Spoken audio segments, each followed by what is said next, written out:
Today, of course, is the big day. The much-awaited coronation of King Charles III and Camilla has concluded at the Westminster Abbey. The coronation took place in the Royal Church, which has seen similar rituals for 39 monarchs. The United Kingdom hosted a coronation after 70 long years. The skies of London, remember, have been overcast. It's been drizzling, it's been raining on and off. But that has not dampened the mood of the British public, who've turned out in some pretty big numbers to witness the coronation ceremony of their king. Now, we are told that the King and the Queen will have arrived at the Buckingham Palace, and this, of course, will be followed by a balcony moment, the kind that you see at royal weddings, jubilees, etc. The royal couple will be joined by other members of the royal family, and there is also expected to be a fly-past by the military aircraft featuring planes from the Second World War. Now remember, this is a ceremony that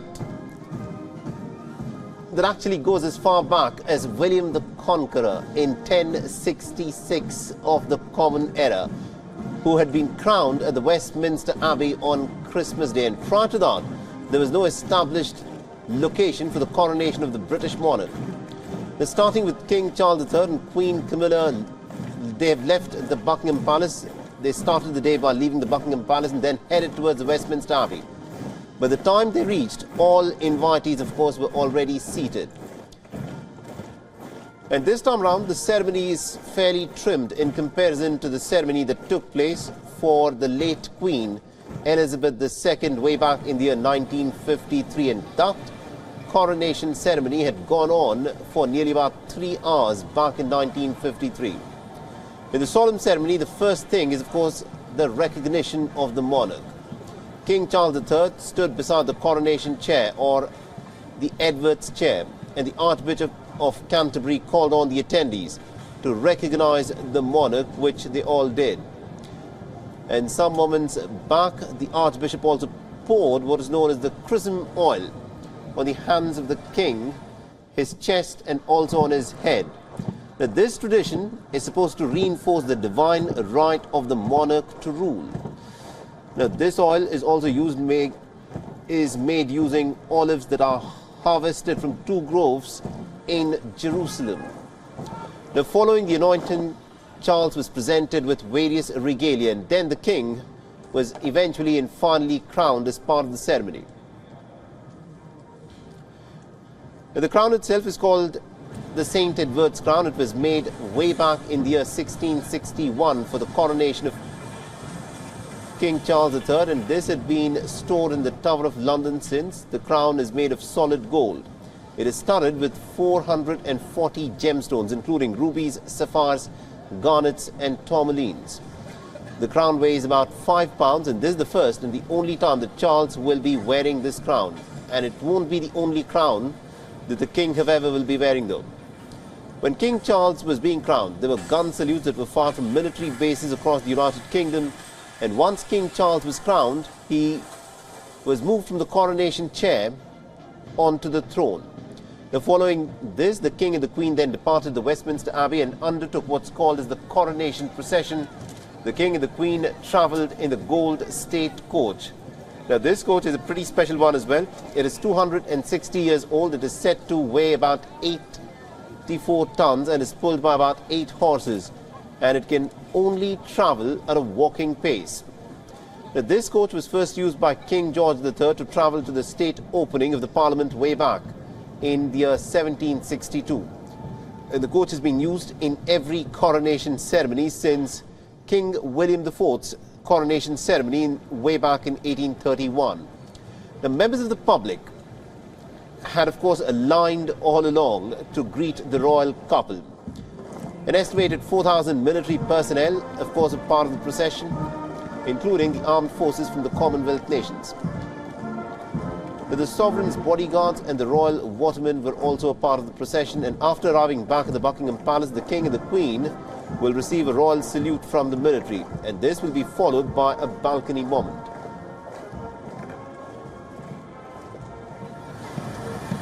We also expect a fly-past of military aircraft featuring World War II planes, which should happen in some time from now, provided that it doesn't start raining very heavily. Because remember, the conditions since this morning in London have been pretty overcast. There's been a fair bit of drizzle and slight bit of rain that has been witnessed in London since this morning.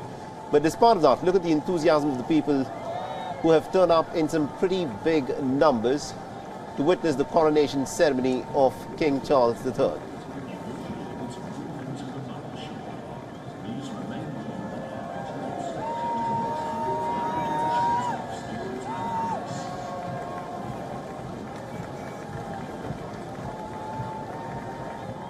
So this, remember, is a ceremony that a lot of people have been waiting for in Britain, but it also has witnessed a fair bit of protests as well.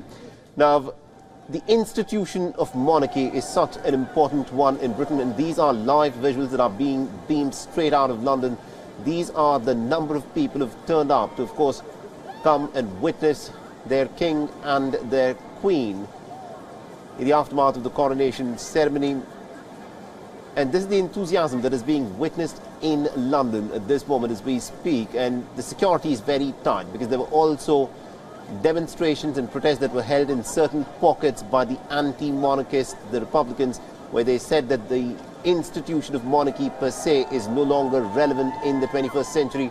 This is a question that Britain will have to ask itself in the coming years and decades. But for the time being, for the day though, this is the coronation ceremony of King Charles III. And this is what the people of Britain are doing at this moment. They're out on the streets. They're having a pretty good moment. They're enjoying the coronation ceremony. Even though it's rained, that has not dampened the spirits of the British public whatsoever. And we also earlier spoke with Adam Schwartz, who's a writer and a political commentator. He joined us live from London. And listen in to what he had to say.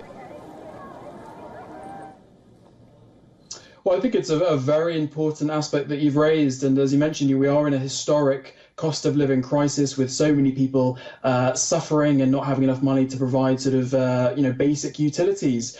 So I think, certainly that is recognised. And even though what we've seen today has been very, very grand in terms of anything that we've seen in terms of ceremonies, over the last sort of 70 years, the reality is that it was still, sort of reduced in terms of what it could have been. And actually compared to the coronation of Queen Elizabeth, actually it is quite a reduced role. But I think, certainly after today, I think we're going to have to see, the royal family recognise that, of course, this is, quite different times, and these aren't prosperous times, and a lot of people are struggling.